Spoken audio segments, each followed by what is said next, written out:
तो squid game season 2 के episode 1 की शुरुआत वहीं से होती है जहां पिछला सीजन का लास्ट एपिसोड खत्म हुआ था, जहां हमने देखा था कहानी का मेन लीड गिहुन अपनी बेटी को वापस लाने यूएस जाने के लिए निकला था। लेकिन तभी उसे वही रिक्रूटर दिख जाता है जिसके साथ दागजी खेलकर वो स्क्विड गेम में पहुंचा था। तो वो रिक्रूटर एक नए बंदे को कार्ड देकर जाने लगता है, तो गिहुन भागकर उसका पीछा करता है, लेकिन रिक्रूटर मेट्रो पकड़कर निकल जाता है। तो गिहुन जाकर उस आदमी से वो कार्ड ले लेता है और उसके पीछे लिखे नंबर पे कॉल लगाता है। तो सामने वाला कॉल उठाता है और गिहुन से कहता है कि प्लेयर 456, तुम्हें यूएस अपनी बेटी के पास चले जाना चाहिए था, तुम बहुत बड़ी गलती कर रहे हो। और गिहुन कहता है कि मैं तुम सबका पर्दाफाश करके रहूंगा और इस मौत के खेल को रोक कर रहूंगा। ये बोलकर वो सियोल वापस आ जाता है, जहाँ एक सुपरमार्केट से चाकू लेकर वो वॉशरूम आता है और अपना पूरा बॉडी चेक करने लगता है, क्योंकि उसे समझ आ चुका था कि उसके बॉडी में कोई तो ट्रैकर लगा हुआ है। इसीलिए उन्हें गिहुन के लोकेशन के बारे में पता है। तो उसे अपने कान के पीछे कुछ अजीब सा लगता है, जहाँ वो कट लगाता है तो उसके अंदर से उसे ट्रैकर मिल जाता है। देन हम जुनो को देखते हैं, वही पुलिस वाला जो अपने भाई को ढूंढते हुए उस आइलैंड में गया था, जहाँ उसे पता चला था कि उसका अपना बड़ा भाई उस मौत के खेल को खिलवा रहा है और वही फ्रंटमैन था। तो फ्रंटमैन ने जुनो के कंधे पे गोली मारा था, जिससे वो समंदर में गिर गया था और पानी से बहते हुए उस आइलैंड से बहुत दूर चला गया था, जहाँ से उसे एक शिप के कैप्टन ने बचाया था। इस तरह से वो बच गया था। तो अब कहानी में 2 साल बाद का सीन दिखाया जाता है, जिन्होंने क्राइम यूनिट से अपना ट्रांसफर ट्रैफिक पुलिस में करा लिया था, क्योंकि उसकी बातों पर किसी भी सीनियर ऑफिसर ने बिलीव नहीं किया था कि वैसा कोई डेडली गेम किसी आइलैंड में खेला जा रहा है। क्योंकि जिन्होंने उस आइलैंड से जो फोटोज और मैसेजेस भेजने की कोशिश की थी, वो नेटवर्क प्रॉब्लम की वजह से कभी पुलिस के पास पहुंची ही नहीं थी और उसका फोन समंदर में खो गया था। इसीलिए बिना कोई प्रूफ के किसी भी सीनियर ऑफिसर ने उसकी बात नहीं मानी। लेकिन जिन्होंने हार नहीं मानी थी, वो अब भी उस आइलैंड के बारे में पता कर रहा था। उसका सीनियर उसे समझाने आता है, वापस से क्राइम यूनिट ज्वाइन करने के लिए कहता है, लेकिन जुनो मना कर देता है, क्योंकि सीनियर ऑफिसर्स तो उसकी बात मानने नहीं वाले हैं। जिसके बाद हम गिहुन को देखते हैं, जो एक मोटेल में रह रहा था। पूरा मोटेल उसने खरीद लिया था, सारी सीसीटीवी पे उसकी नजरें थी। तो वो पिछले 2 सालों से उस रिक्रूटर को ढूंढने में लगा था, जिस काम के लिए उसने अपने ही लोन शार्क्स को लगाया था। जितने भी गिहुन ने इनसे पैसे लिए थे, वो सब कुछ लौटा कर इनको ही पैसे देकर उस रिक्रूटर को ढूंढवा रहा था। और मेट्रो स्टेशन, एयरपोर्ट, सारी जगह पे इस लोन शार्क मिस्टर किम के आदमी नजर रखे हुए थे और पिछले 2 सालों में इन्हें वो दिखाई नहीं था। लेकिन गिहुन इसे पैसों से भरा हुआ एक और बैग देता है, कहता है 3 साल पहले इसी टाइम पे मैं उस रिक्रूटर से मिला था, इसीलिए चाहे जितने आदमी और लगे और सुबह 6 बजे से लेकर रात के 12 बजे तक अच्छे से सारी स्टेशन पे नजर रखो। जब तक वो मिल नहीं जाता कोई लौटना मत, चाहे जितने पैसे लगे उसे ढूंढते रहो। तो मिस्टर किम अपने राइट हैंड उसॉक को कहकर अपने सारे बंदे को कल की कल बुलाने के लिए कहता है। इधर जुनो हर वीकेंड पे उसी शिप के कैप्टन के साथ पिछले 2 सालों से आसपास के सारे आइलैंड्स को छान मारने के लिए जाता था, लेकिन अब तक वो उस आइलैंड को ढूंढ नहीं पाया था। शिप के कैप्टन ने जुनो को एक दूसरी जगह घायल पाया था, इसीलिए उन्हें पता नहीं था कि जुनो किस आइलैंड से आया था। पर अब तक वो उस जगह के आसपास के बहुत से आइलैंड्स में चेक कर चुका था, लेकिन अब तक वो उस आइलैंड को ढूंढ नहीं पाया था। इधर मिस्टर किम और उसॉक सारे बंदों को उस रिक्रूटर का पहचान बताने लगते हैं कि वो आदमी सूट बूट में होगा, हाथ में एक सूटकेस रहेगा जिसके अंदर बहुत सारे पैसे होंगे, जो लोगों के साथ दागची खेलता है, हारने पर उन्हें थप्पड़ मारता हुआ दिख जाएगा। इसीलिए वो सबको टीम में बांटकर और मेट्रो स्टेशन, एयरपोर्ट में भेजने लगता है। तो वो सभी सुबह से शाम तक गिहुन को अपडेट्स देते रहते हैं। इस तरह और कई दिन बीत जाते हैं, रिक्रूटर का पता नहीं चलता। इधर जुनो और कैप्टन भी आसपास के सारे आइलैंड्स को देख चुके थे, लेकिन अभी तक उन्हें वो आइलैंड नहीं मिला था। इसीलिए जुनो अब उस आइलैंड को ढूंढना बंद करने का डिसाइड करता है। पर एक शाम मिस्टर किम और उसॉक जब एक मेट्रो स्टेशन पे खाना खाते हुए डिस्कस कर रहे थे, शायद ये सब गिहुन का वहम है। ऐसा कोई आदमी कैसे हो सकता है जो किसी को मौत का खेल खिलाने के लिए लेने आए? शायद वो पागल हो गया है। और मिस्टर किम कहते हैं कि वो पिछले 2 सालों में करोड़ों पैसे उड़ा चुका है। वो पहला इंसान है जिसने हमारे सारे पैसे चुकाए हैं, वो भी सामने से आकर हमें ही काम पे रखा है। इसीलिए जो काम मिला है वो करते रहो। तभी वो सामने उस रिक्रूटर को देख लेते हैं, जो एक बंदे के साथ दागची खेल रहा था, जिसका नाम था ली। तो रिक्रूटर ली को कार्ड देकर जाने लगता है। तो मिस्टर किम गिहुन को कॉल करके बता देता है कि रिक्रूटर मिल गया है और हम लोग उसे फॉलो कर रहे हैं। तो गिहुन उनके पास आने के लिए निकलता है। इधर ली को जूनी नाम की एक लड़की का कॉल आता है, जो कि इस टाइम पर हॉस्पिटल में थी, पर ली का कॉल पिक नहीं करता। तो मिस्टर किम और उसॉक रिक्रूटर को फॉलो करने लगते हैं, जो एक शॉप से बहुत सारे ब्रेड और लॉटरी के टिकट्स लेकर बाहर आता है और एक पार्क में जाता है जहाँ बहुत से होमलेस लोग थे। तो वो एक एक करके उन सब के पास जाता है और उन्हें 2 चीजें ऑफर करता है, एक हाथ में ब्रेड और दूसरे हाथ में लॉटरी का टिकट। इसमें से सभी लोग लॉटरी का टिकट ही चुनते हैं, लेकिन उनमें से कोई भी लॉटरी नहीं जीतता। मिस्टर किम और उसॉक को समझ नहीं आ रहा था कि ये कर क्या रहा है। वो अचानक से पार्क के बीचों बीच आता है, सारे बंस को जमीन में फेंक देता है। तो वो होमलेस लोग उठकर आते हैं, उसे कहते हैं कि इन्हें फेंकने की बजाय हमें खाने के लिए दे दो। रिक्रूटर कहता है कि ऑप्शन तो था तुम्हारे पास, लेकिन तुम सब ने पैसों की लालच में लॉटरी के टिकट को चुना, इसमें गलती तो तुम्हारी है ना। ये बोलकर उन सारे बंस को पैर से मारकर खराब करके हंसते हुए चला जाता है। इधर गिहुन फुल स्पीड में इनके लोकेशन की ओर आ रहा था, तभी ट्रैफिक पुलिस ओवर स्पीड की वजह से उसे रोक लेते हैं, जिसमें जुनो का साथी उसका चालान काटने आता है। तो चालान कटवा कर वो फिर से निकल जाता है। जुनो अपने साथी से पूछने आता है कि सब ठीक था ना। ये बताता है कि उसके डेटा से पता चला इसका कोई क्रिमिनल रिकॉर्ड तो नहीं है, पर मैंने इसके डैशबोर्ड में बहुत सारे टैबलेट्स और फोन देखे जो थोड़ा सस्पिशियस लग रहा था। तो जुनो कंट्रोल रूम जाकर इसके बारे में एक बार चेक करेगा कहता है। इधर मिस्टर किम और उसॉक रिक्रूटर को फॉलो करते हुए एक गली में आते हैं। तो यहाँ का लोकेशन वो गिहुन को भेज देता है। उसॉक गिहुन के आने का वेट करना चाहता था। मिस्टर किम कहते हैं कि तब तक अगर ये निकल गया तो हमारे 1 बिलियन वॉन गए समझो, क्योंकि गिहुन ने इन्हें कहा था कि जो भी इसे पकड़ेगा वो उसे 1 बिलियन वॉन देगा।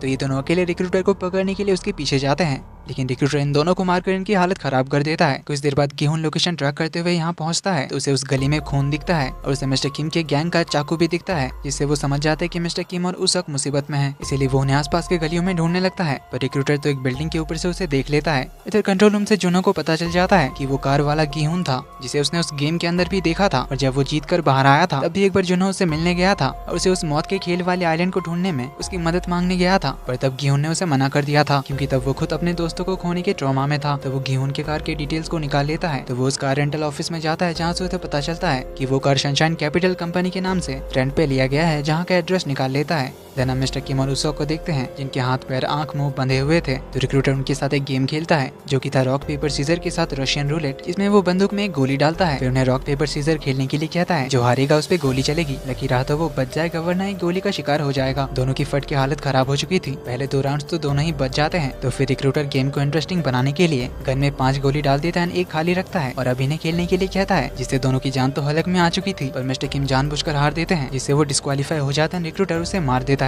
इधर जुनो रात को सनशाइन कैपिटल के ऑफिस में पहुंच जाता है, जहां हमें पता चलता है कि सनशाइन कैपिटल तो मिस्टर किम की कंपनी थी। जुनो एक पाइप से ऊपर चढ़ के अंदर घुस जाता है और वहां की चीजें चेक करने लगता है, जहां उसे वही रिक्रूटर का पुतला मिलता है जिसपे स्क्विड गेम का कार्ड चिपका हुआ था और बोर्ड पे उसकी सारी डिटेल्स लिखी हुई थी, जिससे वो समझ जाता है कि उसी गेम के बारे में यहाँ कुछ तो चल रहा है। तभी मिस्टर किम के गैंग का एक बंदा आ जाता है जो फोन पे दूसरे बंदों को बताता है कि वो रिक्रूटर मिल गया है, मिस्टर किम ने उसे ढूंढ लिया है, मैं अभी हथियार लेकर पहुंचता हूँ। ये बोलकर वो निकल जाता है। तो उसके जाने के बाद जुनो बाहर निकलता है। आसपास ढूंढते हुए उसे गिहुन की एक फाइल मिलती है, जिससे उसे गिहुन के मोटेल का एड्रेस मिल जाता है। तो वो उस मोटेल जाने के लिए निकलता है। इधर गिहुन अपने मोटेल पहुंचता है। लाइट्स ऑन देकर वो समझ जाता है कि यहाँ पहले से ही कोई है। अंदर आता है तो देखता है कि वहाँ रिक्रूटर खुद खड़ा है, जो उसे कहता है कि तुम 2 सालों से मुझे इतनी शिद्दत से ढूंढ रहे हो, आखिर क्या चाहिए तुम्हें? तुमने इतने पैसे जीते, अपनी लाइफ एंजॉय करो, बेकार में मुझे क्यों ढूंढ रहे हो? गिहुन कहता है मुझे तुम्हारे बॉस से मिलना है। रिक्रूटर कहता है तुम मुझे बोल सकते हो, मैं उन्हें बता दूंगा। गिहुन कहता है तुम जैसे पालतू कुत्ते से मैं बात नहीं करता, ना ही तुम जैसा घिनौना आदमी मेरी बात समझ सकता है, इसीलिए मुझे बस एक बार तुम्हारे बॉस से मिलना है। तो यहाँ हमें इस रिक्रूटर के बारे में थोड़ा पता चलता है। तो इसकी भी कहानी वही है जो स्क्विड गेम के सारे कैरेक्टर्स की है। गरीब कर्ज में डूबा हुआ था, तभी इसे भी ऑफर आया था स्क्विड गेम ज्वाइन करने का, बट एज ए सोल्जर, वही पिंक सूट वाला। जब वो पिंक सूट वाला सोल्जर था तब उसने बहुत से लोगों को मारा है। इवन एक गेम में तो इसने अपने बाप को भी मार दिया था, क्योंकि तब इसका बाप एक प्लेयर बन के आया था। तो तभी से वो इस गेम के साथ है। अब क्योंकि गिहुन ने इसे ढूंढ लिया है तो अब इसे जाने तो दे नहीं सकता। तो वो गिहुन से कहता है कि मेरे बॉस का पता मेरे पॉकेट में है, और इसे पाने के लिए तुम्हें गेम खेलना होगा। अगर तुम्हारे लक ने तुम्हारा साथ दिया तो तुम्हें पता मिल जाएगा। ये बोलकर उसे भी रशियन रूलेट खेलने का ऑफर देता है। जिसका लक होगा वो बच जाएगा और इस गेम के मुताबिक दूसरे की जान जाएगी। तो दोनों गेम शुरू करते हैं। तो गन में एक गोली है। पहले राउंड में दोनों ही बच जाते हैं, दूसरे राउंड में भी दोनों ही बच जाते हैं। इस राउंड में दोनों में से किसी एक का मरना तो तय था। गिहुन की बारी आती तो रिक्रूटर कहता है कि जरूर अभी तुम ये सोच रहे होगे कि रूल्स गए भाड़ में, 2 बार तुम मुझ पे गोली चला दोगे और मुझे मार सकते हो, और तुम ऐसा ही करोगे मैं जानता हूँ। लेकिन गिहुन खुद पे ही गोली चलाता है, लेकिन वो बच जाता है, यानी अब रिक्रूटर का मरना तय था। तो अब गिहुन उसे कहता है कि क्यों, अब तो तुम्हारी फट गई होगी, अब तो तुम भी सोच रहे होगे कि रूल्स गए भाड़ में, बंदूक उठाकर तुम मुझे गोली मार सकते हो, पर तुम्हें एक बात तो माननी पड़ेगी कि तुम अपने बॉस के पाले हुए कुत्ते हो, जो उसके ऑर्डर्स पे दौड़ते हो और भौंकते हो। लेकिन रिक्रूटर खुद को ही गोली मार देता है। इसके साथ ही एपिसोड 1 यहीं पे खत्म होता है। तो एपिसोड 2 की शुरुआत वहीं से होती है जहां पिछला एपिसोड खत्म हुआ था। रिक्रूटर अपने आप को ही गोली मार लेता है। तभी मोटेल में जुनो भी पहुंच जाता है, जो अंदर आकर सारे रूम्स को चेक करने लगता है। वहीं एक रूम में उसे उसक मिल जाता है, जिसको रिक्रूटर ने बांध कर रखा था। तो जुनो उसे खोल देता है और उससे गिहुन का रूम नंबर पूछता है। फिर वो गिहुन के रूम की तरफ चला आता है। गिहुन को रिक्रूटर के जेब से एक कार्ड मिलता है, इसमें 31 अक्टूबर की डेट थी और एक जगह का एड्रेस था। जैसा रिक्रूटर ने बताया था कि इस एड्रेस पे उसका बॉस यानी कि फ्रंटमैन मिलेगा। तभी यहाँ पर जुनो पहुंच जाता है और गिहुन को गन पॉइंट पे खड़ा कर देता है। उससे सवाल नहीं लगा था। तभी उसक आकर गिहुन के सर पे मार के बेहोश कर देता है। फिर गिहुन को अपना इंट्रोडक्शन देता है और उसे बताता है कि इस रिक्रूटर ने मेरे बॉस मिस्टर किम को मार दिया है, अच्छा हुआ इसे आपने मार दिया। देन हम एक और नया कैरेक्टर को देखते हैं जिसका नाम है नोल, जो कि कुछ साल पहले नॉर्थ कोरिया से भागकर साउथ कोरिया आई थी और इसकी भी सिचुएशन सबकी तरह बहुत खराब है। इधर जुनो को हथकड़ी से बांध कर रखा था। उसके होश आते ही सवाल जवाब शुरू होता है। गिहुन उसे रिक्रूटर की सच्चाई बताता है और ये भी बताता है कि वो पिछले 2 सालों से इन लोगों को ढूंढ रहा था और आज उसे इनके बॉस फ्रंटमैन का पता मिल चुका है। देन गिहुन उसे पूछता है कि तुम इस गेम के पीछे कैसे पड़े। जुनो बताता है कि वो अपने बड़े भाई को ढूंढता हुआ पहुंचा था और उसे ये नहीं बताता है कि उसका बड़ा भाई उस गेम का फ्रंटमैन है। देन उसे ये भी बताता है कि पिछले गेम के अंदर वो जब एक पिंक सोल्जर बना था तब वो गिहुन से मिल चुका है, जिससे गिहुन को भी वो याद आ जाता है क्योंकि एक सोल्जर ने आकर उसे एक बार वांग इन्हो नाम के एक प्लेयर के बारे में पूछा था। देन जुनो उससे पूछता है कि क्या उस बॉस के मिलने के बाद तुम उसे मार दोगे। गिहुन कहता है कि उसे मारने से कुछ नहीं होगा, वो बस उस गेम को चलाने वाला लीडर है, बाकी ये डेडली गेम बस कुछ अमीर लोगों के लिए बनाया गया है जो लोगों को मरता हुआ देखकर एंजॉय करते हैं। हमें उन सभी को खत्म करना पड़ेगा और उसके लिए फ्रंटमैन से मिलना जरूरी है। तो जुनहो से वो सब कुछ बताता है जो उसने पता किया था कि वहाँ कितने वीआईपीज आए थे और ये गेम कब से चल रहा है, जिन सब के बारे में तो गिहोन को भी पता नहीं था। इसीलिए जुनहो उसे ज्वाइन करेगा कहता है। इस पे गिहोन कहता है कि इसके लिए तुम्हें पुलिस की जॉब छोड़नी होगी। इसके लिए जुनहो मान जाता है क्योंकि वो अपने बड़े भाई को वापस लाना चाहता है। अब इनसे लड़ने के लिए उन्हें हथियार की जरूरत थी। गिहोन उसे एक कमरे में ले जाता है जहाँ उसके करोड़ों पैसे पड़े हुए थे, जिन्हें देखकर उसो को बिलीव होता है कि गिहोन सच में उस गेम का विनर था और अब इन्हीं पैसों की मदद से वो उन्हें ढूंढ रहा है। तो गिहोन उन्हें अपने गन्स वाले रूम में ले जाता है जहाँ उसने ब्लैक मार्केट से बहुत सारे गन्स एंड बुलेट्स वगैरह खरीद रखे थे। इवन इस रूम को साउंड प्रूफ बना दिया था ताकि यहाँ से गन शॉट्स की आवाज बाहर ना जाए, क्योंकि वो यहाँ गन्स चलाने की प्रैक्टिस करता था। अब उनसे लड़ने के लिए इन्हें एक टीम की जरूरत थी जिसका इंतजाम उसो कर लेगा कहता है। देन हम नोएल को देखते हैं जो बनी वाला मास्क पहनकर चिल्ड्रंस पार्क में काम करती थी। तो वो एक बच्ची को टॉफी देती है जो एक ड्राइंग बनाकर उनके पीछे पीछे उनके ग्रीन रूम में पहुंच जाती है और नोएल को आकर वो ड्राइंग देती है। तभी इनका एक मेंबर आता है जो बनी हेड उतार देता है और थोड़ा चिल्लाकर बात करता है। जो सुनिए बच्ची तो बहुत रोने लग जाती है। तभी इस बच्ची का डैडी से ढूंढते हुए आ जाता है और उसे लेकर चला जाता है। तो वो बनी वाला आदमी बताता है कि इस बच्ची का नाम है नायोन और इस बेचारी बच्ची को ब्लड कैंसर है, पर इसकी ट्रीटमेंट के लिए उसके डैड के पास पैसे नहीं है। अब इस बच्ची के बारे में सोचकर नोएल बहुत इमोशनल हो जाती है क्योंकि इसका भी एक बच्चा है पर वो नॉर्थ कोरिया में ही छूट गया है, जिसे वो एक एजेंट के थ्रू साउथ कोरिया लाने की कोशिश कर रही है। लेकिन वो एजेंट उस बच्चे का कोई पता नहीं लगा पा रहा था। नोएल उसे और पैसे देती है लेकिन एजेंट कहता है पैसों की बात होती तो मैं तुमसे खुद मांग लेता। नोएल उसे रिक्वेस्ट करती कि प्लीज एक और बार ढूंढो। इधर गिहोन अपने दोस्त सांगू के मॉम को देखने जाता है जिनके साथ सेबियोक का भाई रहता है। सेबियोक यानी सीजन 1 में टॉप 3 में जो लड़की थी जिसको सांगू ने मार दिया था, उसी का भाई था ये बच्चा, जिसको ऑर्फनेज से निकाल कर गिहोन ने इनके पास लाया था और इन्हें बहुत सारे पैसे देकर गया था। देन वो उसी एजेंट के पास पहुंचता है और उसे नॉर्थ कोरिया से सेबियोक की माँ को यहाँ लाने के लिए कहता है क्योंकि सेबियोक ने उसे अपने बारे में सब कुछ बताया था। एजेंट उसे बताता है कि सेबियोक की मॉम नॉर्थ कोरिया की जेल से रिहा हो चुकी है पर उन्हें यहाँ लाने में थोड़ा टाइम लगेगा। गिहोन कहता है चाहे जितने पैसे लगेंगे मैं देने के लिए तैयार हूँ, बस तुम उन्हें यहाँ ले आओ। एजेंट कहता है तुम मुझे बहुत पैसे दे चुके हो और बेचारी सेबियोक के लिए भी मुझे ये काम करना है। तो गिहोन उसे सांगू के मॉम का पता दे देता है और बताता है कि सेबियोक का भाई यहाँ है, अगर उसकी मॉम को लाने के बाद से कांटेक्ट नहीं हुआ तो तुम उन्हें मिलवा देना। इधर नोएल एक रात अपने कार में सो रही थी क्योंकि उसका कोई घर नहीं था, वो अपने एक सेकंड हैंड कार में ही सोती है। अभी एक मिस्टीरियस आदमी आता है और उसे स्क्विड गेम का कार्ड देकर चला जाता है। तो अगले दिन जाकर वो बनी वाला काम छोड़ देती है, लेकिन बाहर आते टाइम वो देखती है उस छोटी बच्ची नायोन को, जिसकी तबीयत खराब हो जाती है, उसे हॉस्पिटल ले जाया जा रहा था, जो देखकर अगेन उसे बहुत बुरा लगता है। देन हम इधर गिहोन को देखते हैं जो अपने एक दांत के अंदर एक ट्रैकर लगाता है ताकि उसका लोकेशन जुनहो बाकी सबको मिलता रहे।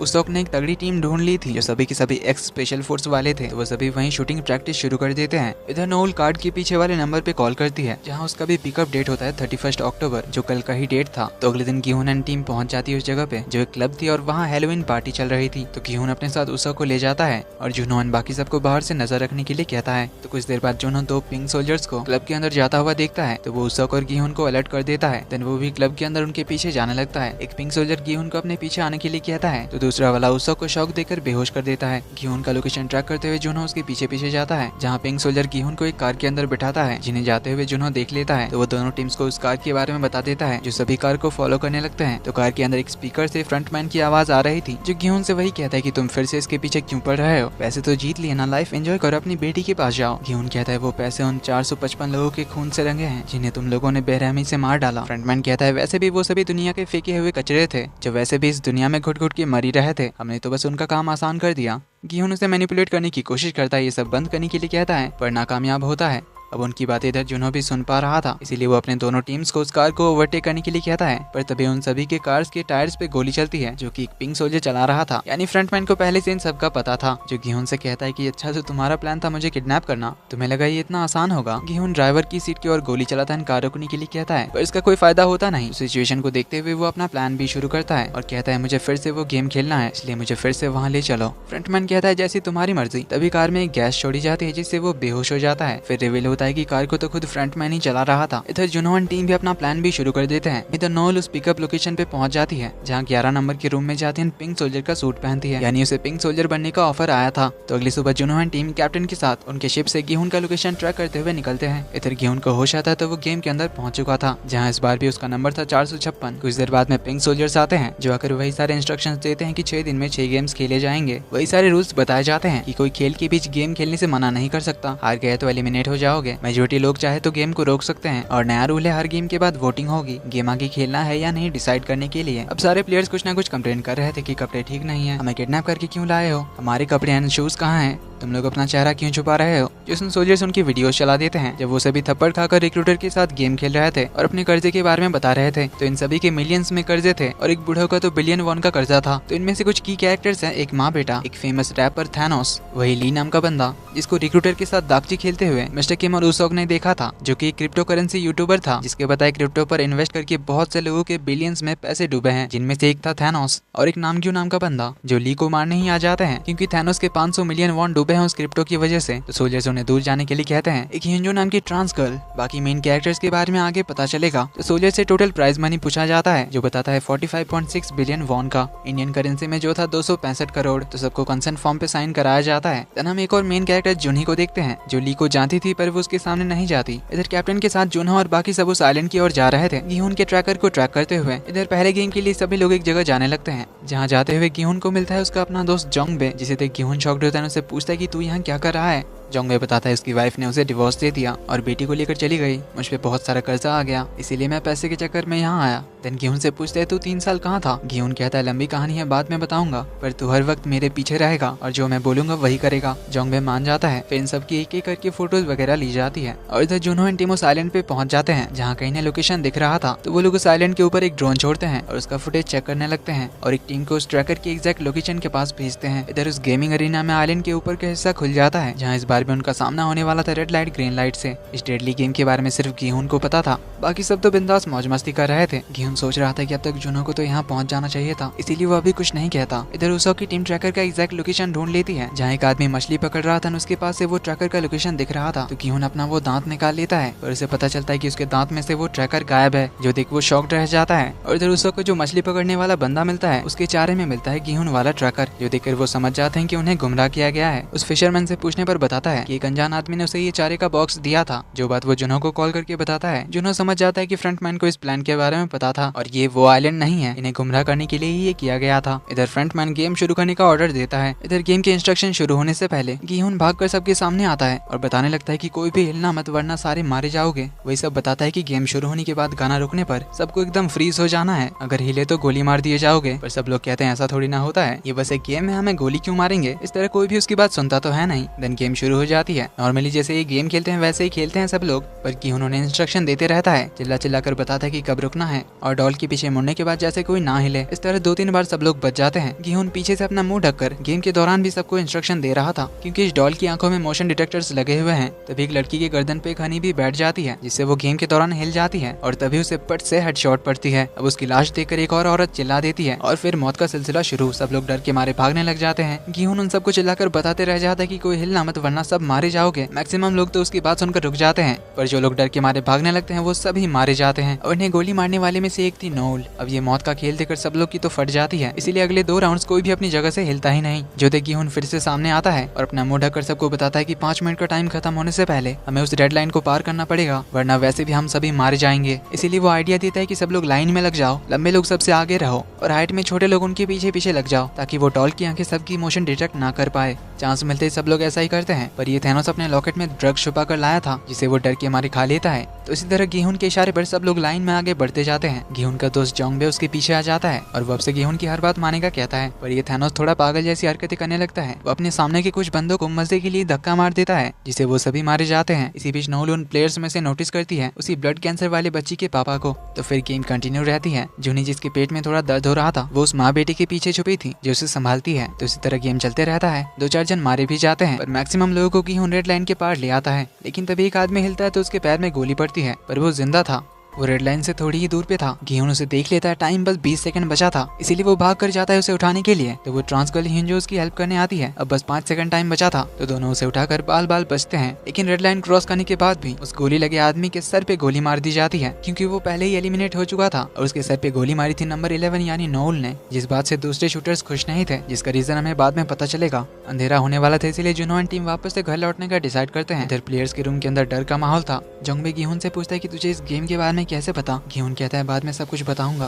तभी पिंक सोल्जर्स की एंट्री होती है तो बहुत से लोग रोते हुए रिक्वेस्ट करने लग जाते हैं उन्हें बाहर जाने देने के लिए। सोल्जर्स कहते हैं डरने की जरूरत नहीं, ये बस एक गेम है। गेम के तो यही रूल्स है, जो डिस्क्वालीफाई होगा उन्हें एलिमिनेट कर दिया जाएगा। वो दादी अम्मा रोते हुए कहती है कि हमें पैसे वैसे नहीं चाहिए, हमें बस जाने दो, मैं मेहनत करके अपनी बेटी का कर्जा चुका दूंगी। तो मैक्सिमम लोग यही कहने लग जाते हैं, पर सोल्जर्स उन्हें ही समझा रहे थे। तभी घीहुन कहता है रूल नंबर 3, हमें से मेजोरिटी लोग वोट करे तो गेम रुकवा सकते हैं। सोल्जर कहता है सही कहा। देन बताता है कि 91 लोग इस गेम से एलिमिनेट हुए हैं और वोटिंग से पहले प्राइज मनी देख लो। तभी ऊपर रखे पिगी बैंक में पैसे भरने लगते हैं तो टोटल अमाउंट हुआ था 9.1 बिलियन वॉन का, जिसके हिसाब से अभी बचे 365 जन में और एक को 20 मिलियन वॉन मिलेंगे। जो सुन एक बुढ़ा कहता है कि 20 मिलियन में हमारा क्या होगा, इसमें तो किसी का कर्जा भी नहीं चुकेगा। ये बोलकर वो सबको उकसाने लगता है। बहुत से लोग उस बुढ़ाऊ के हाँ में हाँ मिलाने लगते हैं क्योंकि आखिर ये सभी पैसों के चक्कर में ही तो यहाँ आए हैं। तो सोल्जर्स वोटिंग का अनाउंस करते हैं और प्लेयर नंबर 456 से वोटिंग शुरू होती है। जो लोग गेम नहीं खेलना चाहेंगे वो लोग क्रॉस बजर दबाएंगे और एक्स ग्रुप में आ जाएंगे, और जो लोग खेलना चाहेंगे वो लोग ओ बजर दबाकर ओ साइड में आ जाएंगे। इसके साथ ही उन्हें एक्स और ओ का एक बैच दिया जाता है ताकि पहचाना जा सके कि कौन खेलना चाहता है और कौन नहीं खेलना चाहता। तो इस तरह के करके लोग वोटिंग शुरू करते हैं। घीहुन एक्स दबाकर दूसरे लोगों को समझाने की कोशिश करते हैं इस गेम में कितना खतरा है, क्योंकि पैसों की लालच में ज्यादा लोग ओ की तरफ वोट कर रहे थे। वो उन्हें समझाने लगता है कि अगर हमने गेम को नहीं रोका तो हम सब मारे जाएंगे। पर तभी वो बुढ़ा और थैनोस आकर उसे टोकने लग जाते हैं। इसके साथ और कई लोग आ जाते हैं, उसे कहने लगता है कि तू हमें डरा क्यों रहा है, पहले गेम में ही तुमने हम सबको डरा दिया था कि वो लोग हमें गोली मार देंगे ये बोलकर, इसलिए हम लोग ध्यान नहीं लगा पाए। तो जोंग भी आकर कहता है कि इसी की वजह से अभी हम लोग जिंदा हैं, वरना सब के सब मर गए होते। तभी थैनोस आकर पूछते कि आखिर तुझे पता कैसे था कि हम पे गोली चलने वाली है? बुढ़ा कहता है कहीं तू इन्हीं का आदमी नहीं है ना जो तुझे हमें डराने के लिए भेजा गया हो। इस बात को लेकर जोंग बहन दूसरे में झगड़ा हो जाता है। तो वो दादी अम्मा आकर उन्हें रोकती है, उनसे कहती है कि इसी की वजह से आज हम सब जिंदा है, इसीलिए जो बोलता है हमें वही करना चाहिए, जल्द से जल्द हमें ये गेम रोककर निकालना चाहिए। तो अब एक्स टीम और ओ टीम में बहस हो जाती है। अभी सारा तमाशा देखकर घीहुन फाइनली चिल्लाकर कह देता है कि मैं ये मौत का खेल पहले खेल चुका हूँ। 3 साल पहले इसी तरह मैं यहाँ आया था, पर मेरे साथ आए 455 लोग सारे मारे गए थे। जो सुन एक बंदा कहता है यानी तू उस गेम का फाइनल विनर था? घीहुन कहता है हाँ। बुढ़ो कहता है यानी तू ये 45.6 बिलियन जीत चुका है? थैनोस आकर कहता है कि यानी तुझे सारे गेम्स के बारे में पता है, ये तो और तगड़ी बात है, तो हम सबको सारी गेम्स के बारे में पहले ही बता सकता है क्योंकि तुझे सब कुछ तो पता है। जो सुन अब बुढ़ावन बाकी सब कहने लग जाते हैं कि अब जब एक विनर हमारे साथ है तो हम ये गेम आराम से जीत सकते हैं। ये सुनकर और बहुत से लोगों के जोश बढ़ जाते हैं। तो घीहुन सबको बताने लगता है कि ऐसी बात नहीं है, ये भी तो सोचो कि मेरे साथ आए सारे 455 लोग मारे गए थे, एक एक करके वैसे ही सारे लोग मर जाएंगे, इसीलिए सब लोग गेम बंद करके निकलो। पर तभी एक सोल्जर उसे गन पॉइंट पे लेकर एक साइड में भेज देता है ताकि वोटिंग प्रोसेस में डिस्टर्ब ना हो। तो अब लोग फिर से वोटिंग शुरू करते हैं। तो उसके साथ वोटिंग काफी टक्कर की होती है, लेकिन दोनों के साइड 182 वोट्स पड़ते हैं और अब बचा था सिर्फ एक प्लेयर, प्लेयर नंबर 1। उसी के वोट से डिसाइड होने वाला था कि आगे क्या होगा। तो नंबर 1 जाता है ओ साइड वोट करता है, यानी इन्हें अगला गेम खेलना पड़ेगा। पर तभी नंबर 1 का फेस रिवील होता है और हमें पता चलता है कि फ्रंटमैन खुद है नंबर 1, जिसके बारे में अब तक सिर्फ हम व्यूअर्स को ही पता है कि नंबर 1 ही फ्रंटमैन है। तो इसी के साथ एपिसोड 3 का एंड यहीं पे होता है। एपिसोड 4 की शुरुआत में कॉफिन में भरे लाशों को जलाने के लिए ले जाते हुए दिखाया जाता है, जिनमें से कुछ कॉफिन्स में खून से क्रॉस का सिंबल बना हुआ था। इसके बारे में हमें आगे पता चलेगा। इधर प्लेयर्स रूम में सभी को खाना दिया जाता है। घीहुन का तो बिल्कुल भी खाने का मूड नहीं था, तो जोंगबे उससे बात करने आता है और उसे कहता है कि अगर आज हम वोटिंग जीत भी जाते तो भी जो 20 मिलियन हमें मिलता, इससे मेरा कर्जा तो पूरा नहीं होता, इसीलिए चलो कैसे भी करके एक और गेम खेल लेते हैं, थोड़ा ज्यादा पैसा मिल जाएगा फिर निकल जाएंगे। घीहुन कहता है पिछली बार भी ऐसे ही कुछ लोगों ने कहा था, पर सबके सब मारे गए थे। तभी नंबर 1 के साथ कुछ और लोग घीहुन के पास आते हैं, जिससे कहता है कि तुम पहले भी यहाँ खेल चुके हो, यानी तुम्हें सारे गेम्स तो पता ही होंगे। तुम्हारी बात सुनकर ही मैंने ओ बटन दबाया ताकि बस एक और गेम खेल के थोड़ा ज्यादा पैसा लेकर निकल जाएंगे। तो बताओ अगला गेम क्या होगा? तो घीहुन बताता है पिछली बार रेड लाइट ग्रीन लाइट के बाद हमने दालगोना खेला था, यानी शुगर कैंडीज में से वो शेप निकालने वाला गेम। जोंगबे पूछते हैं तो उनमें से सबसे इजी वाला कौन सा था? घीहुन बताता है ट्रायंगल, और सबसे मुश्किल था अम्ब्रेला। नंबर 1 कहता है कि जिन्होंने अम्ब्रेला चूज किया होगा वो तो सारे मर चुके होंगे। जो सुन घीहुन को अपना एक्सपीरियंस याद आ रहा होता है कि उसने कितनी मुश्किल से वो अम्ब्रेला कंप्लीट किया था। बुढ़ो कहता है हम अभी 365 जन हैं, सबके सब तो ट्रायंगल नहीं ले सकते, इसीलिए हम किसी और को इस बारे में नहीं बताएंगे। पर घीहुन कहता है कि मैं ऐसा नहीं करूंगा, मैं तुम सबको ये बता रहा हूँ क्योंकि मैं तुम सभी को बचाना चाहता हूँ। और बाकी सभी बिना कुछ कहे यहाँ से चले जाते हैं। तो गोंग ये बात सुनकर अपनी माँ को बताने जाता है, पर वो अपनी जगह नहीं थी, वो तो इधर जूनी के पास थी, क्योंकि उन्हें पता चल गया था कि जूनी प्रेग्नेंट है, इसीलिए वो उसे अपना खाना भी दे देती है अच्छे से खाने के लिए। तो गोंग की माँ ने बहुत सारे डिलीवरी कराए थे, इसीलिए जूनी को देखकर ही वो समझ गई थी कि जल्दी ही उसकी भी ड्यू डेट आने वाली है, इसीलिए वो उसे कहती कि अपने पेट को दबाकर मत रखो, ये तुम्हारे और बच्चे के लिए अच्छा नहीं है, इसीलिए उसे अपना ध्यान रखने के लिए कहती है। तभी गोंग आता है अपनी माँ को ले जाता है। नंबर 1 फिर से घीहुन के पास आता है, उसे पूछता है कि तुम तो 45.6 बिलियन वॉन जीत चुके थे, फिर वापस यहाँ क्यों आए? क्या तुमने वो सारे सारे पैसे खर्च कर दिए। गियोन कहता है वो पैसे मेरे नहीं है, वो मरने वाले 455 लोगों के खून से रंगे हैं और ये पैसे भी वही है। नंबर 1 कहता है कि तुमने तो उन्हें नहीं मारा ना, तो ऐसा सोचने की क्या जरूरत है। गियोन कहता है कि अगर तुमने आज X बटन दबा दिया होता तो इतने सारे लोग सभी बच जाते। नंबर 1 कहता है कि मैंने अकेले नहीं दबाया, 182 और जन खेलना चाहते हैं। गियोन कहता है और बाकी 182 जो नहीं खेलना चाहते थे उनका क्या। नंबर 1 कहता है कि अगर हम X दबाकर बाहर चले जाते तो तुम्हें लगता है कि ये सभी इन पैसों से बहुत अच्छी जिंदगी जीते, इन पैसों से कोई अपना कर्जा तक नहीं चुका सकता। तो जोंगबे दोनों को शांत कराता है, समझाता है कि अभी एक दूसरे को ब्लेम करने का कोई फायदा नहीं है, हमें अब कल के गेम को जीतने में ध्यान देना चाहिए। तभी ऊपर से एक बंदा आता है जिसका नाम है तेहो, जो फर्स्ट गेम से ही गिहोन का फैन बन गया था, इसीलिए वो उनकी टीम ज्वाइन करेगा कहता है। तभी जोंगबे उसके हाथ में मरीन्स का टैटू देखता है। देन हमें पता चलता है कि जोंगबे भी पहले मरीन्स में था, तो तेहो से सैल्यूट करता है क्योंकि जोंगबे सीनियर था। इस तरह गिहोन, जोंगबे, तेहो और नंबर 1 एक टीम बन जाते हैं। इधर थैनोस और नामग्यो फिर से ली को परेशान करने आते हैं और उसे धमकी देता है उसके पैसे वापस लौटाने का। उसे परेशान करते हुए उसका खाना उसके मुंह पे फेंक देता है, जिससे इनमें झगड़ा ही शुरू हो जाता है। तो ये दोनों मिलकर ली को पीटने लग जाते हैं। जोंगबे और तेहो ने छुड़ाने जाने का सोच ही रहे थे, पर उनके बीच में से नंबर 1 निकल कर जाता है, उन्हें झगड़ा करने से मना करता है। तो थैनोस नंबर 1 को ही गाली वाली देने लगता है और उससे भी उलझने की कोशिश करता है, पर नंबर 1 उन दोनों को ही पटक पटक के मारता है। तो सब लोग उसके लिए ताली बजाते हैं। इधर नोल अभी भी उस ब्लड कैंसर वाली लड़की और उसके डैड के बारे में सोच रही थी, क्योंकि उसके डैड तो यहाँ किसी भी वक्त मर सकते हैं, इसलिए नोल को उस बच्ची की फिक्र हो रही थी। इधर प्लेयर्स रूम में रात को सब लोग सो रहे थे। नंबर 1 गिहोन से सॉरी कहने आता है, उससे थोड़ा रूडली बात करने के लिए, तो गिहोन भी उससे सॉरी कहता है। तो नंबर 1 उससे अपनी फैमिली के बारे में बताता है कि उसकी वाइफ को एक बहुत ही क्रिटिकल बीमारी है, जिस वजह से उसे एक नया लिवर चाहिए, पर उसका डोनर नहीं मिल रहा है। पर उसके टेस्ट के दौरान पता चला कि उसकी वाइफ प्रेग्नेंट थी। डॉक्टर्स ने अबॉर्शन कराने का रिकमेंड किया, पर नंबर 1 की वाइफ बहुत जिद्दी थी, वो अबॉर्शन किसी भी हाल में नहीं कराना चाहती है, भले ही वो खुद मर क्यों ना जाए। तब तक वो उसके लिए डोनर ढूंढने की कोशिश कर रहा था। ऊपर से इस ट्रीटमेंट में बहुत पैसे लग रहे थे, इसलिए इसने जितना हो सके उतना पैसा उधार लिया, जो काफी नहीं हुआ। तभी इसके ऑफिस के एक पुराने क्लाइंट को इसके कंडीशन के बारे में पता चला, तो उन्होंने मदद करने के लिए इसे पैसे दिए, पर किसी ने कंप्लेंट कर दी कि इसने रिश्वत ली है, जिस वजह से इसे जॉब से निकाल दिया गया। इसीलिए वो पैसे का इंतजाम करने के लिए इस गेम में आया है। वैसे नंबर 1 ने जो ये स्टोरी बताई वो सच है, पर ये सब 5 साल पहले ही हो चुका है। इवन इसकी वाइफ 5 साल पहले ही बीमारी की वजह से मर चुकी थी। तो नंबर 1 यानी फ्रंटमैन पिछले 5 साल से इस गेम में है। तो नंबर 1 कहता है कि इसीलिए जितने ज्यादा हो सके मैं उतने पैसे लेकर बाहर जाना चाहता हूँ अपनी बीवी और बच्चे को बचाने के लिए। ये सब सुनकर गिहोन भी उसे और कुछ नहीं कहता। देन हम देखते हैं कि ऑर्गन ट्रैफिकिंग का काम अभी भी चल रहा है और जिन कॉफिन में क्रॉस का सिंबल होता है उसके अंदर के प्लेयर्स में जान बची होती है। पिछले सीजन में जैसे इन प्लेयर्स में से एक डॉक्टर था जो ये ऑर्गन्स निकालता था, लेकिन इस बार तो पिंक सोल्जर्स में से कई लोग डॉक्टर्स थे जो लोग अब भी जिंदा लोगों के ऑर्गन्स की हेराफेरी करते हैं। इवन जो इस ऑर्गन ट्रैफिकिंग का मास्टरमाइंड है वो तो इन पिंक सोल्जर्स का चीफ है, जो कंट्रोल रूम से सब कुछ हैंडल करता है, जिससे फ्रंटमैन को इनके काम के बारे में पता ही नहीं चलता। पर जब से नोल आई है तब से उसने मैक्सिमम लोगों को जान से मार डाला है, इस वजह से इन्हें ज्यादा हेल्दी ऑर्गन्स नहीं मिलते। तो ये लोग नोल की शिकायत चीफ से कर देते हैं। तो चीफ नोल को बात करने के लिए बुलाता है और उसे कहता है कि मैंने तुम्हें पहले ही कहा था कि हमारे काम के बीच मत आना, लेकिन फिर भी तुम सांस ले रहे प्लेयर्स को जान से मार रही हो। नोल कहती है जो काम मुझे दिया गया है मैं वही कर रही हूँ। तो चीफ कहता है कि तुम्हें याद है ना हमारी पहली मुलाकात कब हुई थी? 7 साल पहले, जब तुम एक हॉस्पिटल के गंदे बेड में पड़ी हुई थी, तब तुम्हारी हालत कैसी थी तुम्हें याद है ना? तो उनकी बातों से हमें पता चलता है कि नोल नॉर्थ कोरिया की एक सोल्जर थी, लेकिन इसने किसी वजह से अपने ही टीम के सारे सोल्जर्स को मार डाला था, जिस वजह से इसे नॉर्थ कोरिया से भागना पड़ा था। पर इस पे देशद्रोह का इल्जाम लगाकर नोल के सारे फैमिली मेंबर्स को मार दिया गया। सिर्फ उसके 1 साल की बेटी की लाश किसी ने नहीं देखा था, इसलिए नोल उसे ही उस एजेंट के थ्रू ढूंढ रही थी। तो चीफ उसे कहता है कि तुम्हें आकर किससे डर है? हमारे बॉस फ्रंटमैन से, उन्हें हमारे इस काम के बारे में कभी पता ही नहीं चलेगा, इसीलिए जैसा मैं कह रहा हूँ वैसा ही करो, हमारे काम के बीच मत आओ। लेकिन नोल कहती है कि ऐसा वो नहीं कर सकती। ये बोलकर वापस अपने रूम में चली जाती है। इधर जुनो क्राइम यूनिट में अपने सीनियर से मदद मांगने आता है, क्योंकि अब तो वो जानता है कि गिहोन फिर से उस मौत के गेम के अंदर है, लेकिन अब भी ये लोग उससे सबूत ही मांगते हैं। इवन इनका सीनियर तो बिलीव करने को तैयार ही नहीं था कि ऐसा कोई आइलैंड भी है जहाँ ऐसे डेडली गेम्स खेले जाते हैं, इसीलिए बिना सबूत के सीनियर इसकी कोई हेल्प नहीं कर सकता कहता है। इसीलिए जुनो उसा को कॉल करता है, बताता है कि अब हमें खुद ही 2-3 टीम बनाकर बाकी बचे आइलैंड्स में जाकर ढूंढना होगा, तभी जाकर हम गिहोन और बाकी सबको बचा सकेंगे।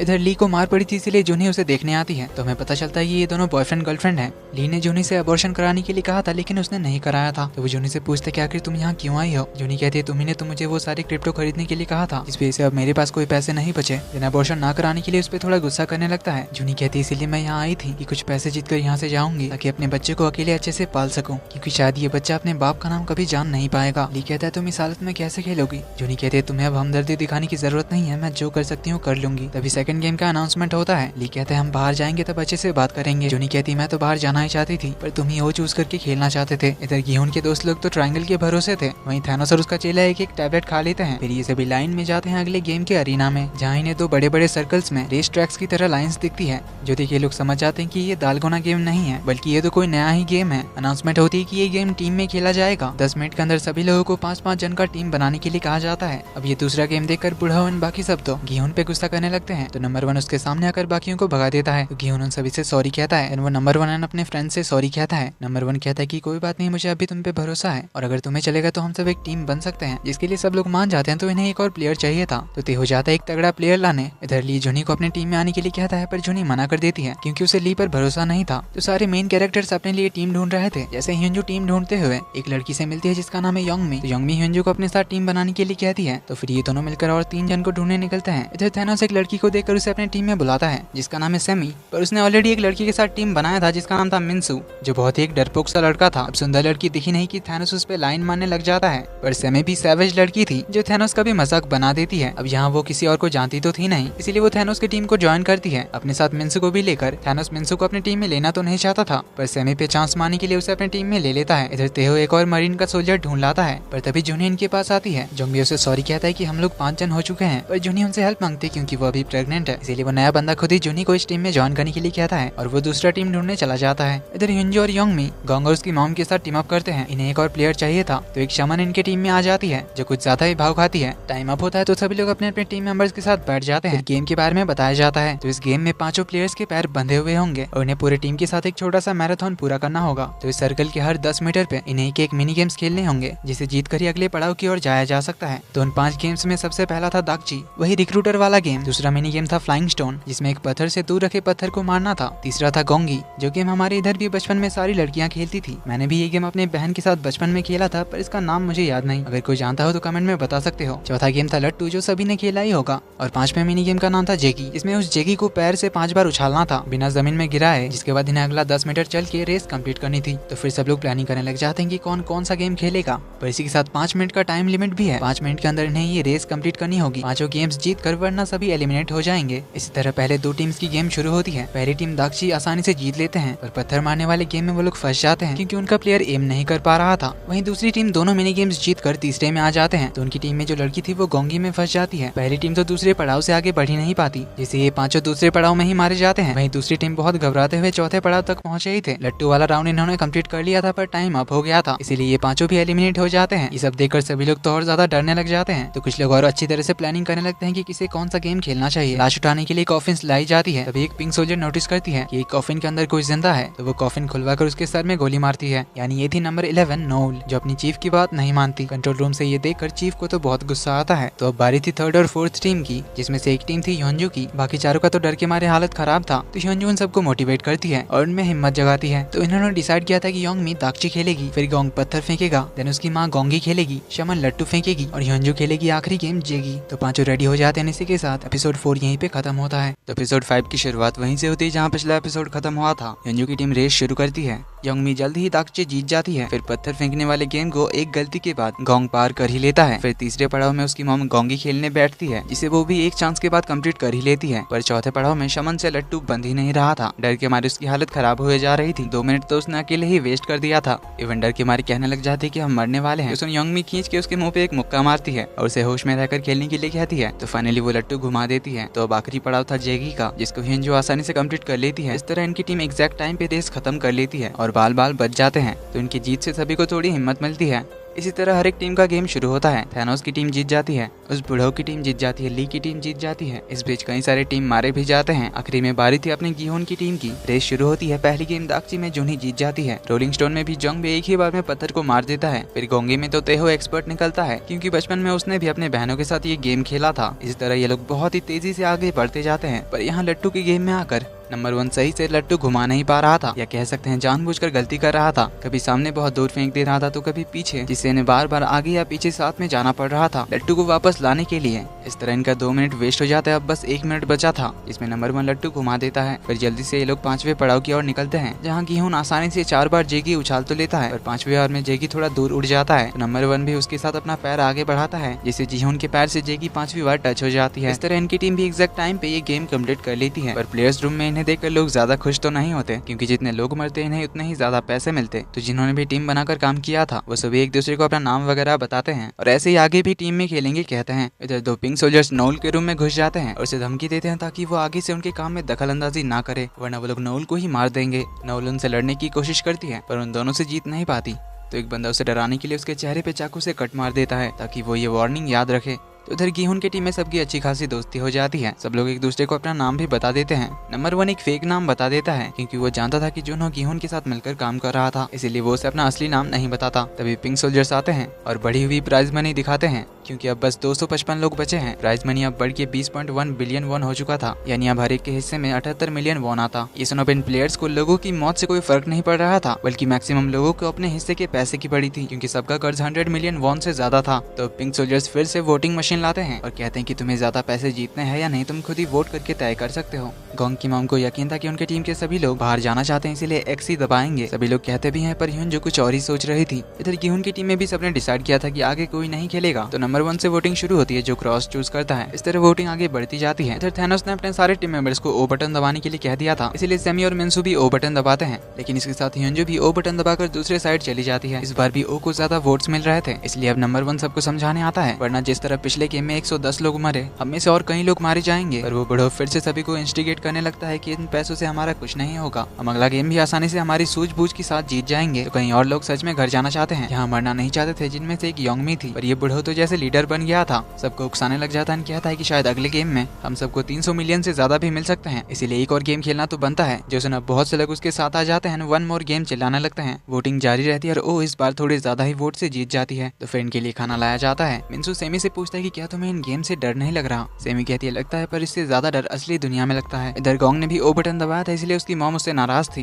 क्योंकि वो अगले किसी गेम में अपने बेटे को खोना नहीं चाहती है। वहीं इधर गीहून के दोस्त जोंगबे ने भी ओ बटन दबाया था, इसीलिए वो खुद ही सबसे थोड़ा दूर जाकर बैठा था। जो देखते ही उन्हें अपनी टीम के पास वापस लाता है और मूड थोड़ा हल्का करने के लिए कहता है कि वैसे भी अगर आप एक्स बटन दबा भी देते तब भी तो हम नहीं जीतते। जोंगबे गीहून और नंबर 1 से सॉरी कहता है, पर ये दोनों उससे थोड़ा नाराज तो होते हैं। तो जोंगबे बताता है कि उस पर बहुत ज्यादा कर्जा है और कर्जा नहीं लौटा है तो वो मेरी फैमिली को उठा ले जाएंगे, इसीलिए मैं बस एक और गेम खेलना चाहता हूँ, फिर पक्का अगले गेम में चला जाऊंगा। वैसे भी अगर हम ऐसे ही टीम बनाकर खेले तो हम आसानी से जीत सकते हैं। गीहून कहता है अगले गेम में हो सकता है हमें अपने टीममेट्स को ही मारना पड़ सकता है क्योंकि ऐसा पिछली बार गेम में हो चुका है। जैसे नंबर 1 कहता है कि हमें इतना भी नेगेटिव नहीं सोचना चाहिए, इसलिए सब लोग अच्छे से खाना खाओ, रेस्ट करो, अगले गेम में जो होगा देख लेंगे। इधर ह्यून भी ओ बटन दबाने के लिए अपनी टीम से सॉरी कहती है क्योंकि उसे और पैसों की जरूरत है उसके सर्जरीज के लिए। पर ये लोग भी आपस में बात करके सब कुछ सॉल्व कर लेते हैं। इधर थैनोस और नाम फिर से ली को परेशान करने आ जाते हैं और उसे धमकी देते हैं कि तुझे आखिर तक खेलना ही पड़ेगा और अगली बार से ओ चूज करना और मेरे 500 मिलियन देकर ही तू यहाँ से जा सकता है, भले ही तुझे यहाँ आखिर तक क्यों ना रहना पड़े। ली कहता है मैंने तुम्हें क्रिप्टो खरीदने के लिए फोर्स तो नहीं किया था, मैंने बस अपने यूट्यूब चैनल में तब बोला था क्योंकि उस क्रिप्टो की वैल्यू बहुत बढ़ गई थी। सही टाइम पर अगर तुमने पैसा निकाल लिया होता तो तुम्हारा नुकसान नहीं होता। जिसुन थैनोस से इस पे और गुस्सा करता है। ली कहता है कि अगर मैं आखिर तक रहूंगा तो तुम सब तो मर चुके होगे, तो फिर पैसे कैसे लोगे। जिसुन अब थैनोस फिर से उसे मारने लग जाता है। तभी नंबर 1 एंड गीहून की टीम आ जाते हैं तो उसे देखकर थैनोस यहाँ से चला जाता है। रात को सोने से पहले गीहून अपने टीममेट से कहता है कि हमें हमारे बेड के एकदम नीचे सोना चाहिए क्योंकि यहाँ कोई कभी भी किसी को भी मार सकता है। जिसुन जोंगबे बाकी सब पूछते हैं कि ऐसा कैसे हो सकता है। गीहून कहता है ये गेम ही है ऐसा, इसमें लोग एक दूसरे को मार डालेंगे क्योंकि जितने लोग मरेंगे उतने ही पैसे बढ़ेंगे और मैं ऐसा होते हुए पिछली बार अपनी आंखों से देख चुका हूँ, इसीलिए सब लोग अपने अपने बेड के नीचे सोना। अब जुनी को तो ये सुनकर और ज्यादा डर लगता है, इसीलिए वो गोंग की मॉम के साथ वॉशरूम जाकर बहुत रोती है क्योंकि अब उसे बहुत ही ज्यादा डर लग रहा था। तो गोंग की मॉम उसे हिम्मत रखने के लिए कहती है। इधर गीहून और जोंगबे अपने पुराने दिनों की बातों को याद करते हैं और जोंगबे उसे दिल से सॉरी भी कहता है वो चूज करने के लिए। देन ऐसे ही दोनों अपने फैमिलीज के बारे में बात करते हैं। तो अब अगले दिन इधर जुनहो 2 शिप्स में 2 टीम बनाकर बाकी बचे आइलैंड्स को ढूंढने के लिए निकलते हैं क्योंकि अब बस गेम खत्म होने में 4 ही दिन बचा था, इसीलिए ये लोग पूरे 7 दिन का खाना वगैरह सब कुछ लेकर एक ही बार में बड़े बड़े जहाजों में निकल जाते हैं। इधर प्लेयर्स रूम में तीसरे गेम के लिए सबको बुलाया जाता है।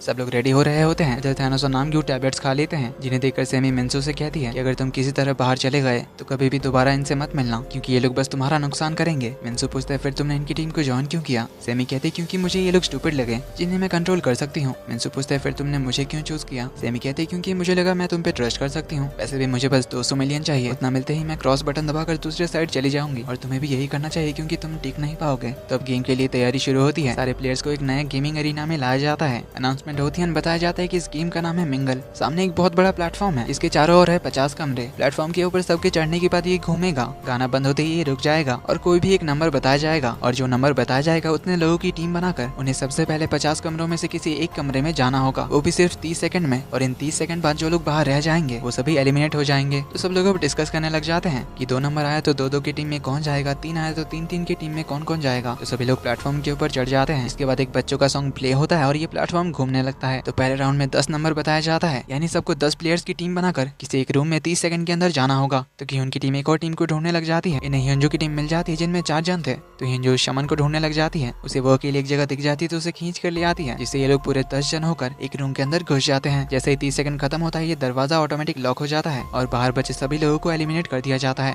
अंदर से ये सब देखकर सबकी फट जाती है। तो सारे एलिमिनेटेड प्लेयर्स के लिए कॉफिन लाया जाता है। फिर सेकंड राउंड शुरू होता है, जिसमें नंबर आता है 4, जिसमें सबसे पहले थैनोस अपनी टीम के एक बंदे को लात मार के नामग्यू, सेमी और मिन्सू के साथ एक रूम के अंदर चला आता है। वहीं इधर हियोंजो की टीम शमन को छोड़कर बाकी 4 अपने एक रूम में चले जाते हैं, क्योंकि वैसे भी शमन से तो उनकी बनती थी नहीं। इधर नंबर 1 बाकी 4 को भेज देता है और कहता है वो किसी दूसरी टीम के साथ चला जाएगा। अब गियोन से ऐसे अकेले जाने देना तो नहीं चाहता था, पर नंबर 1 उन 4 को भेज ही देता है। इस तरह बाकियों में से जो लोग लकी थे 4 जन का टीम बनाकर 50 रूम में से किसी में घुस जाते हैं और 30 सेकंड खत्म होते ही बाहर बचे प्लेयर्स को एलिमिनेट कर दिया जाता है। एक टीम में 3 जन थे, सोच रहे थे कोई नोटिस नहीं करेगा, पर सारे रूम्स के अंदर भी सीसीटीवी कैमरास थे, जिससे ये लोग पकड़े जाते हैं, इन सबको मार दिया जाता है। तो सारे लाशों को हटाने के बाद गेट्स ओपन होते हैं। बाहर इतना सारा खून खराबा देखकर मिन्सू की तो हालत खराब हो जाती है। वहीं गियोन की टीम नंबर 1 को ढूंढने लग जाती है, जो सेफ था, किसी और टीम के साथ वो चला गया था। उसे सही देखकर ये चारों भी खुश होते हैं। फिर तीसरा राउंड शुरू होता है और नंबर आता है 3। तो हियोंजो की टीम 2-2 की टीम में बढ़ जाती है, अपने लिए तीसरा प्लेयर ढूंढने जाते हैं। थैनोस मिन्सू और सेमी के बीच रॉक पेपर सीजर खेलने के लिए कहता है, पर सेमी मिन्सू को अपने साथ चलने के लिए कहती है और अपना हाथ बढ़ाती है, पर तभी मिन्सू सीजर दिखाता है, जिससे थैनोस और नामग्यू उसे ले जाते हैं। वहीं इधर गोंग को 2 बंदे आकर उठाकर ले जाते हैं और गियोन और नंबर 1 गोंग की मॉम को अपने साथ ले जाते हैं, जिससे वो बच जाती है।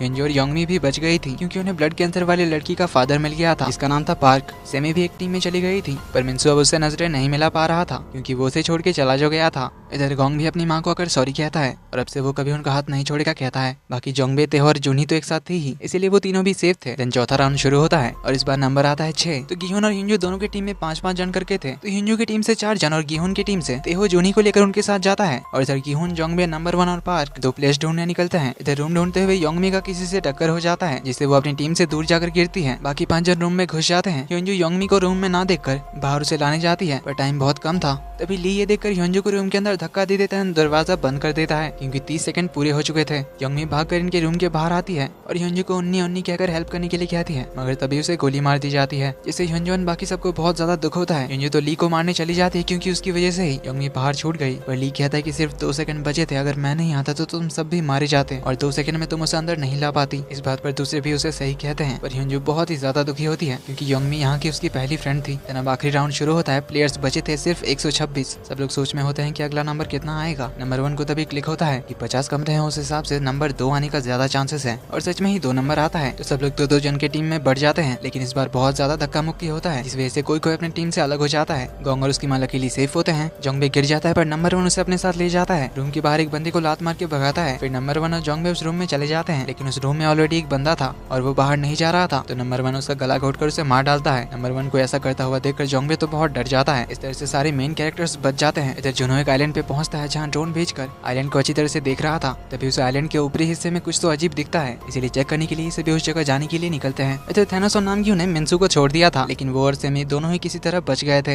इधर ली जूनी से बात करने के लिए साइड में ले आता है और उसे कहता है कि यहाँ से बाहर निकलने के बाद हम दोनों नई शुरुआत करेंगे। अभी लगभग 100 लोग बचे हैं, उस हिसाब से हर एक के हिस्से में 300 से 400 मिलियन तो मिलेंगे। उन पैसों से मैं अपना सारा कर्जा उतार दूंगा, जो बचेगा उससे हम बच्चे के साथ नई जिंदगी शुरू करेंगे। जूनी कहती है यानी अभी तुम्हें सिर्फ मेरे पैसों की पड़ी है। ली कहता है प्रॉमिस, मैं ये सारा क्रिप्टो कॉइन वगैरह छोड़ दूंगा और बचे हुए पैसों को अच्छे से इन्वेस्ट करूंगा। अब ये सब सुनकर जूनी को तो उस पर बिल्कुल भी भरोसा नहीं था, इसीलिए कहती कि मुझे तुम्हारी जरूरत नहीं है, मैं अपने बच्चे को खुद पाल लूंगी। अब उन दोनों को ऐसे बात करते हुए थैनोस और उसकी टीम देख लेती है। अब योंगमी को खोने की वजह से हियोंजो की टीम बहुत सैड थी। इधर तेहो प्लेयर्स को गिन के आया था, जिनमें ओ वाले 56 प्लेयर्स थे और एक्स वाले सिर्फ 44 बचे थे, यानी एक्स टीम में अभी भी 12 प्लेयर्स कम है। थियो कहता है कहीं लोग और ज्यादा डर तो गए होंगे, इसीलिए चांसेस है बहुत सी टीम एक्स बजर भी दबाएंगे। और नंबर 1 कहता है कि इसके साथ प्राइज मनी भी बहुत ज्यादा बढ़ गया होगा, इसीलिए लोग पैसों के लिए और ज्यादा लालची भी हो जाएंगे, क्योंकि जितने ज्यादा लोग मरेंगे उतने ज्यादा पैसों में लोगों को हिस्सा मिलेगा। गिहोन कहता है कि हमें कैसे भी करके ओ साइड के प्लेयर्स को मनाना होगा, पर नंबर 1 ऐसा करने से मना करता है क्योंकि इससे ओ वाले प्लेयर्स और ज्यादा भड़क जाएंगे और फिर यहाँ जैसा तुमने कहा था कुछ भी हो सकता है। इस बात को लेकर दोनों में बहस शुरू हो जाती है, तो जोंगबे और तेहो उन्हें शांत कराते हैं और बाद में देखा जाएगा कहते हैं। तभी पिंक सूट वाले सोल्जर्स आते हैं और प्राइज मनी दिखाते हैं, जिसके हिसाब से जो 100 जन बचे हैं उन सबको 356 मिलियन वॉन करके मिलेंगे। देन चौथा गेम खेलना है या नहीं, इसके लिए वोटिंग शुरू होती है। वोट की शुरुआत होती है गिहोन से, जो क्रॉस दबाता है। देन एक एक करके सब वोट शुरू करते हैं। फिर जो लोग टीम बदलते हैं उनमें थे पहले तो जोंगबे जो एक्स में आता है, फिर सेमी भी एक्स बजर दबाकर एक्स टीम में आ जाती है। तो थैनोस और नाम ग्यू मिन्सु को ओ दबाने के लिए कहता है, लेकिन वो इस बार एक्स बजर दबाकर एक्स टीम में चला जाता है। फिर योंजू भी एक्स में आ जाती है। बाकी एक्स वाले एक्स की तरफ ही आ रहे थे, ओ वाले ओ की तरफ ही। इस बार गोंग अपनी माँ की बात सुनकर एक्स में आ जाता है। अब क्योंकि एक्स वाले पहले 44 थे, यानी उन्हें ओ टीम से 7 प्लेयर्स की जरूरत थी जीतने के लिए, इसमें से 4 आ चुके थे। इधर जुनो अपने टीम के साथ उस आइलैंड के ऊपर पहुंच जाता है, जहाँ उसे एक पेड़ के नीचे एक खुफिया रास्ते का दरवाजा मिलता है। तो एक बंदा वो दरवाजा ओपन करने जाता है, लेकिन जैसे वो दरवाजे पे हाथ लगाता है वहीं पे ब्लास्ट हो जाता है। इधर 4 प्लेयर्स बाकी थे, वोट थे 48-48 पर, फिर होते हैं 49-49। लास्ट में नंबर 1 और एक लड़की बच जाती है, जो दोनों ही पहले एक्स टीम में थे, पर ये लड़की ओ वोट कर देती है,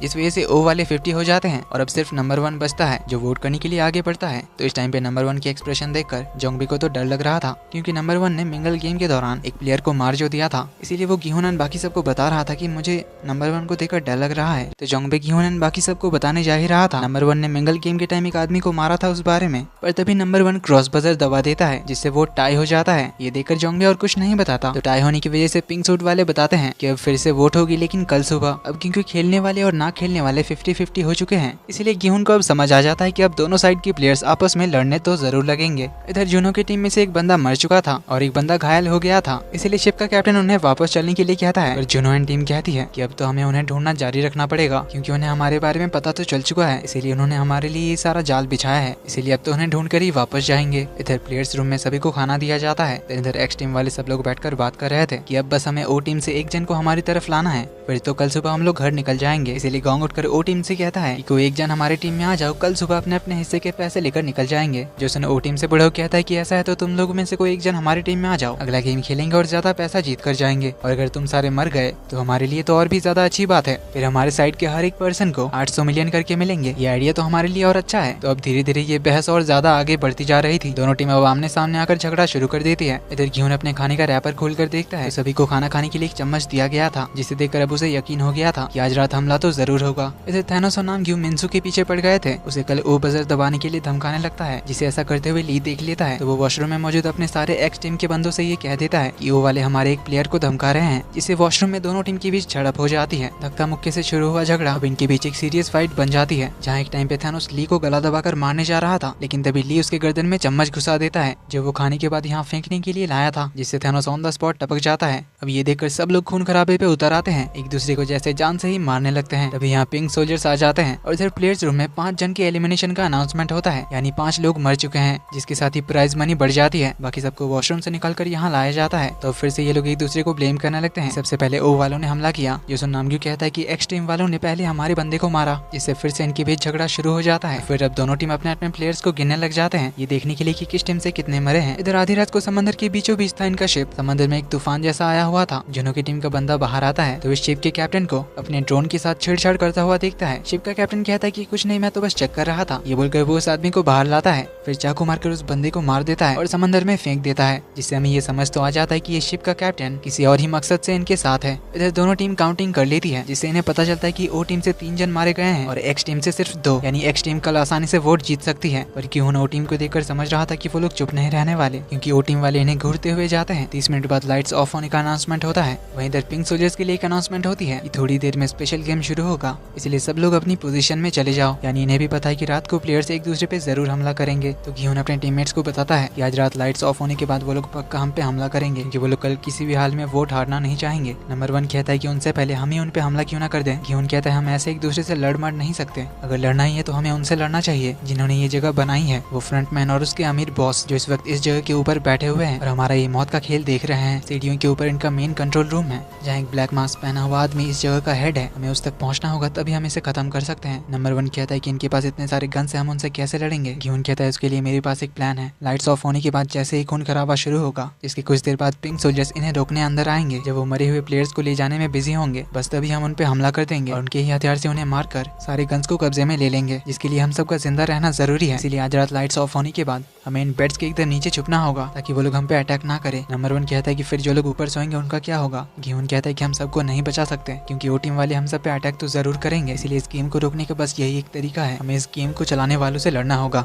इसके लिए हमें कुछ लोगों को सेक्रीफाइस करना ही होगा। नंबर 1 कहता है कि अगर कुछ लोगों के सेक्रीफाइस से सब लोग बच जाते हैं फिर अच्छा ही है, मैं तुम्हारे साथ हूँ। इसलिए लाइट्स ऑफ होने के बाद गीहून और ह्योंजू की टीम के साथ और भी कुछ लोग सबसे नीचे वाले बेड्स के नीचे छुप जाते हैं। तो लाइट्स ऑफ होने की थोड़ी देर बाद ही वो टीम से लोग एक्स टीम के अंदर आ जाते हैं और इन पे अटैक कर देते हैं। जो लोग नहीं सोए थे वो लोग लड़ने लगते हैं और जो लोग सोए हुए थे वो लोग मारे जाते हैं। तो बहुत देर तक ये खून खराबा चलते रहता है। अभी नामग्यू सेमी को देखता है तो वो सेमी पे उस चम्मच से अटैक कर देता है। ठीक उसी जगह के कुछ बेड्स के ऊपर मिन्सू छुपकर नीचे देख रहा था। उसने अपने पास एक कांच की बोतल रख ली थी जिसे वो सेमी को बचाने के इरादे से नामग्यू पे मारता है, लेकिन उसका एम मिस हो जाता है जिस वजह से नामग्यू सेमी को मार डालता है। मिन्सू तो डर के मारे चुपचाप छुप जाता है। तो काफी देर तक ये खून खराबा चालू रहता है। देन सोल्जर्स आते हैं, सभी को दूर हटने के लिए कहते हैं। फिर वो सारे मरे हुए प्लेयर्स को चेक करने आते हैं और तभी हम देखते हैं कि गीहून और बाकी सारे भी मरने का एक्टिंग करके जमीन पे लेटे हुए थे। तो सोल्जर्स के उनके पास आते ही वो सभी इन सोल्जर्स पे अटैक कर देते हैं और इन्हीं का गन छीनकर उन्हें गोली मारने लगते हैं, जिससे बहुत सारे पिंक सोल्जर्स वहीं पे मारे जाते हैं। कंट्रोल रूम से ये सब देखकर सोल्जर्स का चीफ जिंदा बचे सोल्जर्स को वापस आने का ऑर्डर देता है। इसीलिए कुछ सोल्जर्स बाहर भागने की कोशिश करते हैं और गेट को बंद कर देते हैं, जिससे एक सोल्जर इस रूम में ही फंस जाता है। तो गीहून सबको इसे गोली मारने से मना करता है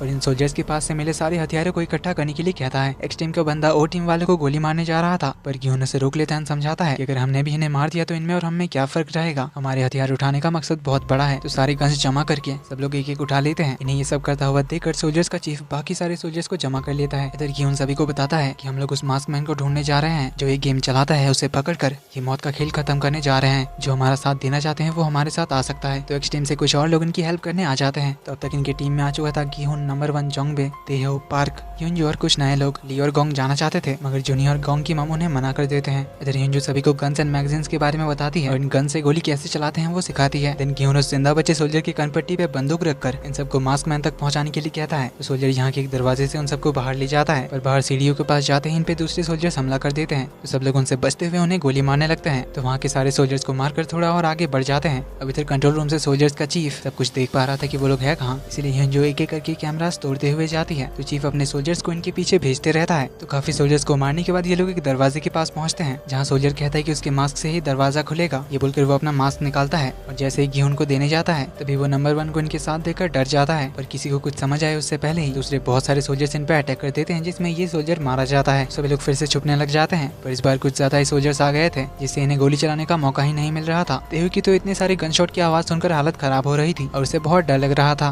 तो अब इन्हें आगे कंट्रोल रूम को ढूंढते हुए जाना तो था ही, इसलिए गीहून उस गार्ड का मास्क लेता है और जोंगबे को अपने साथ आगे ले जाता है और यहाँ रहकर नंबर 1 और बाकी सब उन सोल्जर्स का सामना करते हैं। अभी लोग कंट्रोल रूम की ओर बढ़ रहे थे तो चीफ सीसीटीवी में देखकर उनके सामने सोल्जर्स को भेज देता है जिससे ये लोग फंस जाते हैं। तो दोनों ही साइड से बहुत सारी फायरिंग्स होती है जिससे गीहून और जोंगबे के पास भी बस एक ही मैगजीन बची थी। वहीं इधर ह्योंजू, तेहो इन सब की भी गोलियां खत्म हो रही थी। फिर भी गीहून और जोंगबे अपना दिमाग लगाकर उन सोल्जर्स को मारते हुए और आगे बढ़ जाते हैं, लेकिन सामने और ज्यादा सोल्जर्स आ जाते हैं। लेकिन अब इनके पास बहुत ही कम गोलियां बची थी जिस बारे में वो एक वॉकी टॉकी की मदद से नंबर 1 और ह्योंजू को बताता है। पर इधर इनके पास भी गोलियां खत्म हो रही थी। तभी गीहून नोटिस करता है कि सोल्जर्स के दूसरे पॉकेट में भी एक्स्ट्रा मैगजीन्स है, यानी प्लेयर रूम में मरे हुए और सोल्जर्स के पास बहुत सारे मैगजीन्स होंगे। तो वो किसी को प्लेयर्स रूम में जाकर उन सारी मैगजीन्स को लाने के लिए कहता है और उनकी हेल्प करने के लिए किसी को उनके पास आने के लिए कहता है क्योंकि गीहून के आगे जाने के रास्ते में बहुत से सोल्जर्स हैं। तो नंबर 1 ह्योंजू और पार्क को यहाँ संभालने के लिए कहता है और अपने साथ 2 बंदों को ले जाता है गीहून की हेल्प करने। तेहो की गोलियां खत्म हो गई थी। ह्योंजू कहती है वो प्लेयर्स रूम जाकर वो सारी मैगजीन्स लेकर आती है पर तेहो से रोककर कहता है कि मैं जाता हूँ। तो वो कैसे भी करके बच बचाकर प्लेयर्स रूम में वापस आता है और बहुत ही ज्यादा डरते हुए सारी एक्स्ट्रा मैगजीन्स इकट्ठा करने लगता है। इधर गीहून की गोलियां खत्म हो गई थी